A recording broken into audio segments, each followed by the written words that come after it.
তাহলে পরে যদি বাঁচতে চান বেশি দিন, মরবেন না মনে করেন, তাহলে দুইটা জিনিস করবেন না দুইটা জিনিস।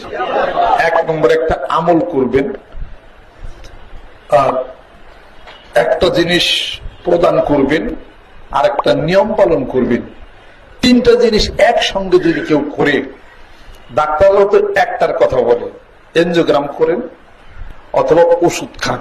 ডাক্তাররা তো নিয়ম বিধি পালনের কথা বলেন না।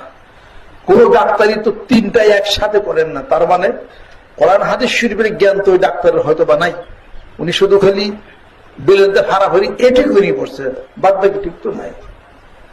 শুনেন, সাইট্রিক অ্যাসিড লেবুর মধ্যে, সব লেবু কি এক?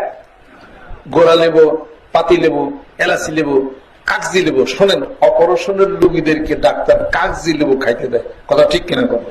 অন্য কোন লেবু দেয় না। অর্থাৎ কাগজি লেবু ঘাসও খায়। কাগজি লেবু আপনার হাড়ের জন্য হলো টনিক, আর হলো আদা। আদাতে আপনার হলো হাড়ের যে ভেসেল গুলো আছে এগুলোর মধ্যে সার্কুলেশন বাড়িয়ে দিবে।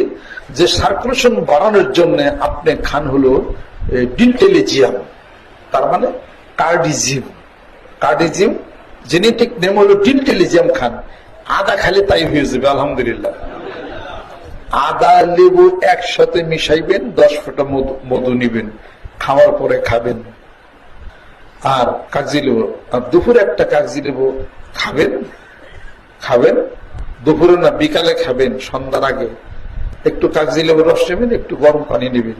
দুপুরে খাবেন না এই জন্য, যেহেতু হাড়ের সমস্যা, আপনি ইকোস্পিন খাবেন, ক্লপিড এজ খাবেন, বা ক্লপিড অথবা ইকোস্পিন খাবেন। এই দুইটা ওষুধ খাওয়ার পরে লেবু খাওয়া যায় না, এই জন্য বিকালে খাবেন একটু গরম পানি দিয়ে, সকালে ওইটা খাবেন। মসুর ডাল বন্ধ করেন, ডিমের কুসুম বন্ধ করেন, গরুর গোস্ত বন্ধ করেন, যে কোনো প্রকার ডাইল বন্ধ করে দেন। সকাল বিকাল হাঁটবেন, জিকির করবেন। কচুরলতি খাবেন, কচু পাতা ভর্তা খাবেন। রক্ত পাতলা হবে, রক্ত যত পাতলা হবে মানুষ বাঁচবে তত বেশি দিন আলহামদুলিল্লাহ। 1 চামচ করে মধু খাবেন, সকাল বিকাল জিকির করেন, সকাল বিকাল আপনি হাঁটবেন। এই আর হলো এইগুলো হলো বিধান। আর হলো আমল হলো প্রত্যেক নামাজের, ফরজ নামাজের শেষে আপনার সূরা তাওবার শেষ দোয়া শির পড়বেন। হাদিস শরীফের মধ্যে আসছে ওই দিন আজরাইল তার জান কবজ করবে না। যিনি মানুষ তৈরি করছেন সে আল্লাহই বলছেন, জোরে কোন সুবহানাল্লাহ। তাহলে ওই দিনে আজরাইলের সাথে দেখা হবে না। যদি দেখা হয় তো অন্য মানুষের লোকে দেখা হবে, আমরা দেখতে হবে।